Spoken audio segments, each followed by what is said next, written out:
தொடர்ந்து 9 செவ்வாய்க்கிழமைகள் இந்த மாதிரி முருகப்பெருமான வழிபாடு செஞ்சோம் அப்படின்னா முருகப்பெருமானுடைய அருளானது முழுமையாக நமக்கு கிடைக்கும்.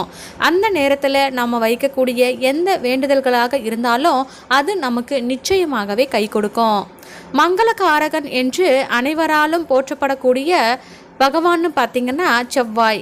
வீரத்தினுடைய நாயகன் செவ்வாய்க்கு உகந்த நாள் செவ்வாய்க்கிழமை.